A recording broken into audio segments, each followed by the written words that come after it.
Hamas യുദ്ധം അവസാനിപ്പിക്കാൻ American president Donald Trump പ്രഖ്യാപിച്ച ബോർഡ് ഓഫ് പീസ് സമിതിയിലേക്ക് ഇന്ത്യക്ക് ക്ഷണം.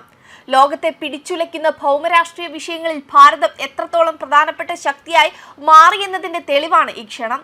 ഗാസയിൽ സമാധാനം സ്ഥാപിക്കാൻ ഭാരതം വേണം എന്ന വസ്തുത ട്രംപ് മനസ്സിലാക്കിയിരിക്കുന്നു.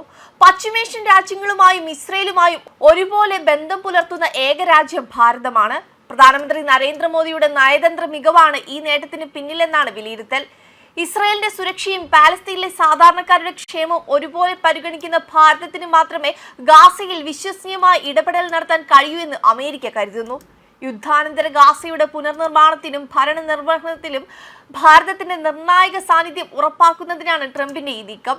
രണ്ടാം ഘട്ട സമാധാന പദ്ധതി എന്ന് ട്രംപ് വിശേഷിപ്പിക്കുന്ന ഈ ദൗത്യത്തിൽ ഭാരതത്തെ കൂടാതെ മറ്റു 4 രാജ്യങ്ങളെ കൂടി അമേരിക്ക ക്ഷണിച്ചിട്ടുണ്ട്.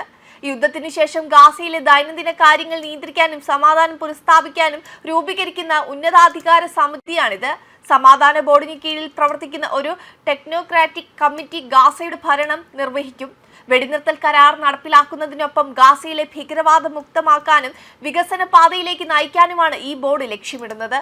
കൂടാതെ തുടക്കത്തിൽ ഗാസയിലെ ഇസ്രായേലിന്റെ സൈനിക നടപടിയിൽ തകർന്നടിഞ്ഞ പ്രദേശത്തിന്റെ പുനർനിർമ്മാണത്തിനായി ഭരണം ഏകോപിപ്പിക്കുകയും ധനസഹായം കണ്ടെത്തുകയും ചെയ്യുക എന്നതായിരിക്കും ഈ പുതിയ സംഘടനയുടെ പ്രധാന ചുമതല. ഇസ്രായേലും ഹമാസും തമ്മിൽ നടന്ന വെടിനിർത്തൽ കരാറിന്റെ 2ാം ഘട്ടത്തിന്റെ ഭാഗമായാണ് അമേരിക്കൻ പ്രസിഡന്റ് ഈ ബോർഡ് പ്രഖ്യാപിച്ചത്. കഴിഞ്ഞ വർഷം ഒക്ടോബറിൽ ഇസ്രായേലും ഹമാസും ട്രംപിന്റെ സമാധാന പദ്ധതിക്ക് അംഗീകാരം നൽകിയിരുന്നു. ഗാസ സമാധാനത്തിലേക്കും വികസനത്തിലേക്കും മാറുന്നതിന് തന്ത്രപരമായ മേൽനോട്ടം വഹിക്കുക ഈ സംഘടനയായിരിക്കുമെന്ന് വൈറ്റ് ഹൗസ് ഇതിനകം പ്രഖ്യാപിച്ചിട്ടുണ്ട്. അതേസമയം ഗാസയിലെ സമാധാനത്തിന് വേണ്ടി ട്രംപ് അവതരിപ്പിച്ചതും ഇരു രാജ്യങ്ങളും അംഗീകരിച്ചതുമായ 20 ഇന കർമ്മ പദ്ധതിയുടെ ഭാഗമാണ് ഈ ബോർഡ്. ഗാസയെ അയൽ രാജ്യങ്ങൾക്ക് ഭീഷണിയാകാത്ത തീവ്രവാദമുക്തമായ ഒരു മേഖലയാക്കി മാറ്റുക എന്നത് ഈ കർമ്മ പരിപാടിയുടെ പ്രധാന ഭാഗമാണ്. ബോർഡ് ഓഫ് പീസിന്റെ കാഴ്ചപ്പാടുകൾ നടപ്പിലാക്കാൻ ഒരു എക്സിക്യൂട്ടീവ് ബോർഡ് രൂപീകരിച്ചതായി വൈറ്റ് ഹൗസ് കഴിഞ്ഞ ആഴ്ച അറിയിച്ചിരുന്നു.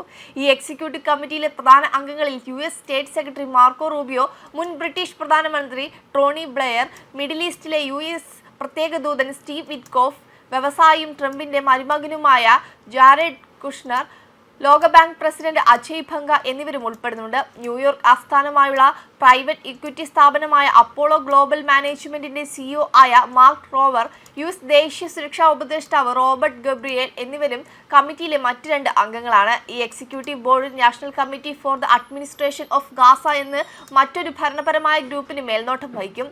ഇതിനിടെ ട്രംപ് അർജന്റീന പ്രസിഡന്റ് ജാവിയർ മിലേക്ക് അയച്ച കത്ത് ഈ അന്താരാഷ്ട്ര സംഘടനയുടെ ലക്ഷ്യങ്ങൾ വിപുലമാണെന്ന് സൂചിപ്പിക്കുന്നുണ്ട്. മിലെ ഈ കത്ത് സോഷ്യൽ മീഡിയയിൽ പങ്കുവച്ചിട്ടുണ്ട്.